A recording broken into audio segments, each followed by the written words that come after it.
Usually, when we talk about trying to fix a persistent problem, say like a leaky roof or maybe a glitch in your computer, there's this built-in expectation, right? Right.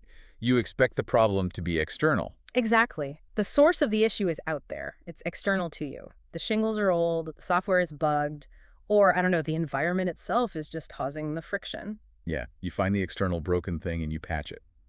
That is basically our default troubleshooting method for almost everything in life. We are totally conditioned to look outward to diagnose the things that are causing us stress. But, and this is where it gets interesting, then you step into the realm of human emotion.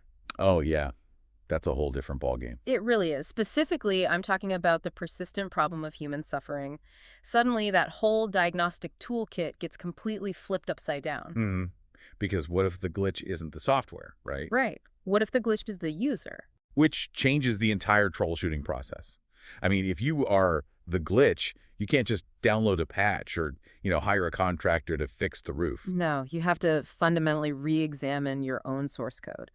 And today, on our deep dive, we are looking at an essay that attempts to completely rewrite that troubleshooting manual for human suffering. It's a heavy one, but really fascinating. It is. So if you've ever tried to figure out why, say, a conversation with your family just totally went off the rails, or why you feel drained by the people you're supposed to love the most, this one is for you. Absolutely. We're examining a single, just incredibly thought-provoking source material today. It's an essay titled An Analysis of the Sources of Human Happiness and Suffering by an author named Shofeng. And the premise of this text is fascinating, primarily because of how aggressively it challenges our standard operating procedures for dealing with other people. Yeah, aggressively is a good word for it. It really asks us to throw away almost everything we assume about interpersonal dynamics. So the mission for our deep dive today is to unpack this bold, highly unconventional argument about where human pain truly comes from. Right. We're going to explore the author's claim that humanity has essentially been trying to solve the problem of interpersonal suffering the entirely wrong way for, well, thousands of years. Which is quite a claim to make. Just a massive claim. And then we're going to look at a highly specific alternative lifestyle model that this text proposes as the ultimate cure. And just to set the parameters for our dive today, we should probably mention that this text proposes some deeply unconventional societal models. Yes, definitely need a tone check here. Right. So our goal isn't to endorse this specific community or take a side on the author's worldview. Rather, we just want to treat this essay as an intellectual sandbox. Exactly. We're here to test its arguments, see where they actually hold weight, and figure out what we can learn from such a radical departure from the norm. Impartial exploration. Love it. Okay, so to understand how this author thinks we can fix human suffering, we first have to understand where the text claims that suffering begins. And the essay does not mince words here at all. No, it states unequivocally, and I'm quoting here, "The world is not wrong. If there is a wrong, it is in oneself." The absolute nature of that statement is just what stands out immediately. I mean, it leaves zero room for playing the victim. None. Zero. The author is positing that your happiness, or your pain, if traced back relentlessly to its ultimate root, originates entirely from you. There are no exceptions, no, environmental caveats. And to back this up, the text brings up the story of Adam and Eve. It argues that their suffering, the immense pain of being expelled from the Garden of Eden, it wasn't the garden's fault. Right. It wasn't a flaw in the design of the paradise they were living in. The suffering was the direct result of their own actions, their own choice to ignore a warning. The author chooses that specific myth for a very calculated reason, actually, if you think about what the Garden of Eden represents. It's the ultimate perfect environment. Exactly. By placing the first instance of human suffering inside a literally flawless paradise, the author completely isolates the variable. Oh, that's interesting. So the environment is the constant. Yes. If the environment is perfect and suffering still occurs, well, the suffering must be internally generated. The internal human choice was the variable that introduced the pain. I kept trying to visualize this mechanism while reading, and it feels like an emotional boomerang. A boomerang. I like that. Yeah, picture this. You're standing in an open field, you throw this boomerang out into the world, and eventually it circles back and hits you right in the forehead. Ouch. Right. But instead of assessing your own throw, you stand there and yell at the sky for attacking you. That is a brilliant analogy. But applying this to real life feels incredibly heavy. I mean, it's a massive responsibility to look in the mirror and say, the wrong is entirely in you. It is. It's a lot to ask of someone. Does the text acknowledge how difficult it is for the average person to accept that they are the architects of their own misery? Because it almost borders on a guilt trip, doesn't it? You know, it might feel that way, but the text actually bypasses the concept of guilt entirely. It frames it more as a mathematical certainty. Okay, a mathematical certainty. How so? Well, it doesn't coddle the reader because, in the author's framework, locating the origin of pain within the self is not about blame. It's about establishing a premise of ultimate control. But at first glance, telling someone their pain is their own fault feels super dismissive of real external hardships. How does that translate to control? Well, consider the alternative. If your suffering is caused by the external world, say by a bad economy, an unkind neighbor, a flawed society, then you are inherently powerless. Right, because you can't just magically fix the global economy. Exactly. You are at the mercy of forces you cannot change, just waiting for the world to fix itself so you can finally feel better. Okay, I see where you're going with this. By stating the wrong is entirely in yourself, the author hands you the keys to the fix. You are the origin point of the suffering, which guarantees you are also the solution point. So the text starts here to build a foundation of absolute agency. Precisely. It's about radical ownership. I see the logic there. If you're the one throwing the boomerang, you are literally the only one who can decide to stop throwing it. Exactly. Which leads directly to, honestly, the most surprising part of this essay for me. Because if we are the ones generating this emotional input, who exactly are we throwing it at? Yes. This brings us to a concept the author calls the singularity or the fermentation point. The fermentation point. Yeah. The text argues that the absolute epicenter of our emotional state, the primary target of our energetic input, is actually how we treat familiar people. The fermentation point. That specific phrasing is just brilliant. It really paints a picture, doesn't it?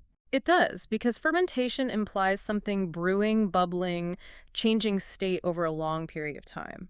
And the text argues that the people we are closest to are the ones trapped in this brewing vat with us. Right. And the mechanics outlined here are pretty straightforward cause and effect. Like what? Like gentle words, joyful emotions, elegant attitudes, and caring behavior. They yield happiness as feedback. Okay. Conversely, negative words, anger, rough attitudes, and hurtful behavior yield pain. The energy you put into your immediate circle is the exact energy that ferments, multiplies, and expands into your overall life experience. And the essay doesn't just leave it at some vague concept of close people. It provides a highly specific, exhaustive list. Oh, it really covers all the bases. It names parents, children, spouses, lovers, neighbors, relatives, friends, classmates, colleagues, bosses, and subordinates. It even throws idols and fans into the mix. Which is such a remarkably astute addition for a modern text, including idols and fans, I mean. Yeah, I didn't expect that. Why do you think that's included? Because parasocial relationships can be incredibly volatile. The intensity of a fan's familiar emotional investment mirrors a close personal relationship. So you're saying a fan feels like they actually know the idol? Exactly, meaning the feedback loop of joy or, say, severe disappointment ferments just as powerfully online as it does with a physical neighbor living right next door. Wow, yeah. But there's a glaring paradox here that the text forces us to confront. The safe haven paradox. Right.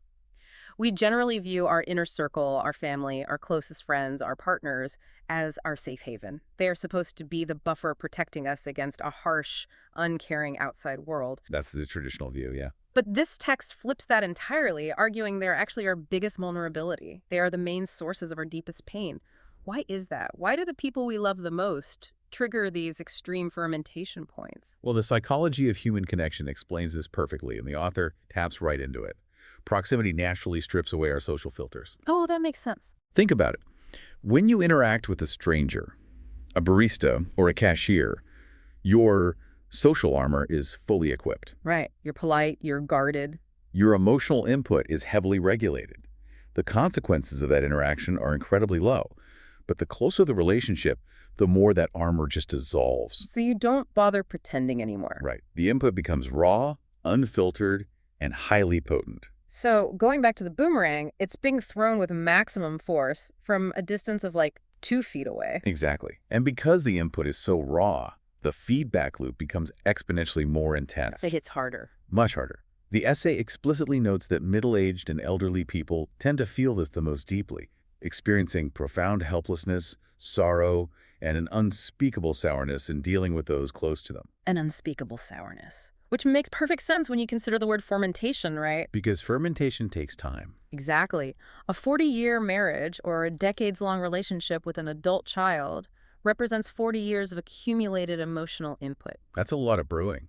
If the fundamental daily input has been flawed, even just slightly negative or rough, the accumulated fermented pain over a lifetime of close proximity would just be staggering. The author is highlighting that the sheer duration of unfiltered proximity turns minor frictions into massive, inescapable sources of suffering. Yeah, the people closest to us hold the power to reflect our deepest flaws back at us, day after day, year after year. It's exhausting just thinking about it. Seriously. So if this fermentation process guarantees that our rawest, most unfiltered emotions will eventually cause friction with the people we live and work with, how on earth has society survived this long? That is the million-dollar question. I mean, humanity must have developed some sort of defense mechanism against this interpersonal destruction, right? We have developed many defense mechanisms, but this is where the author takes a sweeping, highly critical view of human history.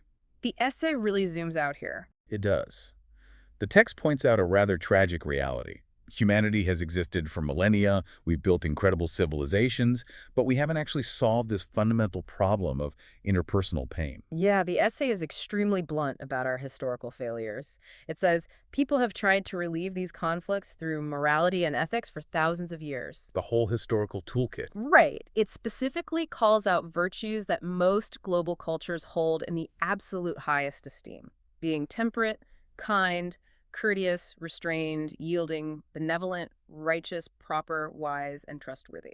That list basically serves as a summary of the highest ethical frameworks across all major world philosophies. These are the tools we've used to try and, domesticate human interaction. And the author looks at that entire historical toolkit and essentially declares it useless. Totally useless. The text states explicitly that neither religious teachings nor legal frameworks have thoroughly resolved the annoyances and pain of human interaction. Which is hard to argue with, honestly. I mean, we have thousands of years of philosophy, yet we still scream at our spouses. We still deeply resent our bosses. We still experience bitter falling outs with our siblings. The text forces us to question the efficacy of top-down systems. The author argues that you cannot legislate or even preach away the fundamental friction of human proximity. It feels like trying to fix a foundational structural flaw in a skyscraper by putting a tiny decorative Band-Aid over a crack in the drywall. That's a perfect way to describe it. You can mandate that everyone act politely. You can put laws in place to prevent the absolute worst, most destructive behaviors. But underneath that behavioral Band-Aid, the concrete of the relationship is still cracking under the pressure of proximity. The pressure cooker is still on. Right. But I have to push back on the author's logic here for a second. Okay, let's hear it. If centuries of brilliant philosophy, deep religious devotion, and complex legal systems haven't fixed how we treat our neighbors, is the text suggesting that human nature is just fundamentally broken? Are we just incapable of peace? No. The text stops short of condemning human nature itself. It does, because it sounds pretty pessimistic. It does sound that way, but if the author believed humanity was inherently doomed, there would be no point in proposing a solution later in the essay. That's a fair point. The argument is more nuanced. It claims that traditional frameworks, morals, religion, law, are simply the wrong tools for the job. The wrong tools. Yeah, they're insufficient because they attempt to manage the symptoms rather than curing the underlying disease. Wait, hold on. How is telling someone to be yielding or benevolent just managing a symptom? Aren't those inherently good traits? They are good traits, but think about how they operate in the context of the fermentation point. Okay, let's apply it. If you have deep brewing resentment toward a family member, and a moral framework tells you to be restrained and courteous, you're just suppressing the raw emotions. Oh, I see. You aren't actually fixing the anger. Exactly. You are forcing an external display of harmony over an internal state of conflict. And according to the premise established in the very first section, that the source of everything is the self-forcing external constraints, violates the core truth of human emotion. Because the inside doesn't match the outside. Right. The internal pain remains entirely untouched, continuing to ferment under the surface until it eventually explodes. That makes perfect sense. The morality acts as a pressure cooker lid, not a release valve. Exactly. So if thousands of years of top-down morality and legal constraints have just created pressurized resentments, what does the author actually propose we do about it? Now we get to the core of the essay's purpose. Yeah, how do we stop the boomerang from hitting us if the old rules don't work? This is where the text makes a massive pivot. It transitions from a broad, universal philosophical critique of human history to a highly specific, localized proposition. It's quite a sudden shift, too. Very sudden. The author stops being merely a diagnostician and steps into the role of an architect. Right. The proposed solution is the birth of something called the Life Zen Academy and its corresponding new production and life model, which the author calls the second home. Yes. The author presents this as a tangible, structural alternative to everything humanity has tried before. And the claims made about this second home are nothing short of monumental.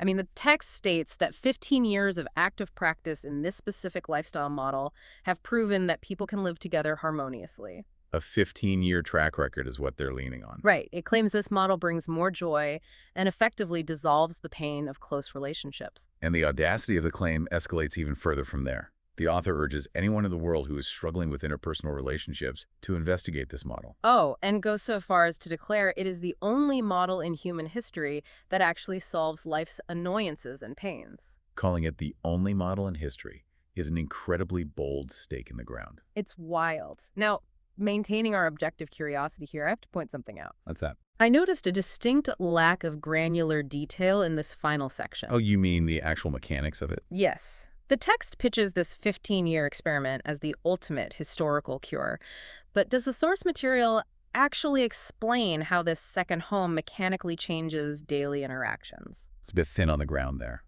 Like, do we get a blueprint of the daily schedule, the living arrangements, or the conflict resolution strategies, or is it mostly just pointing to its 15-year track record as unquestionable proof? Well, the text relies almost entirely on the latter.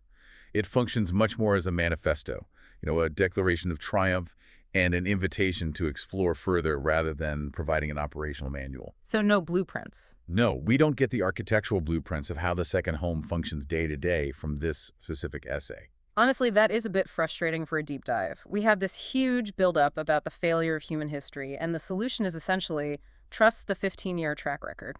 It does ask for a lot of faith up front. But even without the blueprints, can we deduce the mechanics based on the text's earlier logic? We can certainly infer the theoretical basis. Let's look at the pieces the author gave us earlier in the essay. Okay, let's put the puzzle together. The core problem is the fermentation point caused by raw, unfiltered proximity to a small group of familiar people. Right, the boomerang hitting you from 2 feet away. Yes. The secondary problem is that traditional morals act as insufficient band-aids over that proximity. They just suppress it. The pressure cooker lid. Exactly. Yeah. Therefore, logically, the second home must represent a fundamental structural change in how humans live and produce alongside one another. So if the traditional nuclear family or the standard corporate office acts as a pressure cooker for this emotional fermentation, the second home must systematically dilute that proximity. Precisely. By changing the physical and social architecture of daily life, what the author calls the production and life model, you change the way the emotional boomerang flies. It gives it more room to fly without hitting anyone. Right. It likely involves spreading emotional dependency and daily friction across a much wider, differently structured community. Which would prevent the intense one-on-one fermentation that the author identifies as the root of human pain. It is attempting to alter the environment so drastically that the raw emotional input no longer has a localized target to destroy. Wow. It is a fascinating leap from internal psychology to structural sociology. It is a remarkably ambitious scope for a single essay. I mean, it weaves personal accountability with a critique of global history and then ends with a localized community model. As we process all of this, think about what this means for you navigating your own life today. Because there's a lot to take away here, even if you don't join a community. Absolutely. The next time you interact with a colleague who frustrates you to no end, or a family member who knows exactly which emotional buttons to push, consider the author's concept of the fermentation point. Take a step back in that moment. Take a moment to assess the raw input you are providing. Ask yourself, how much of the reaction I am getting right now is just a boomerang of my own unexamined emotions? Implementing that requires a staggering degree of self-awareness, honestly. It really It does. asks you to pause in a moment of intense frustration and interrogate your own internal state, rather than taking the easy route of solely blaming the other person's output. But even if you don't buy into the author's ultimate lifestyle solution of the second home, that concept of extreme emotional ownership is an incredibly powerful lens to look through. It really shifts the power dynamic back into your own hands. It does. But before we go, I want to leave you with one final provocative thought to mull over something that builds on this text but pushes the boundaries of its promised utopia. Okay, let's hear it. The ultimate goal of the second home model is a community that completely eliminates interpersonal pain and friction. Total harmony. Right. It sounds beautiful on paper. A life without the annoyance of a bad boss, without the sorrow of a failing relationship, without the friction of a misunderstood intention. Sounds like a dream.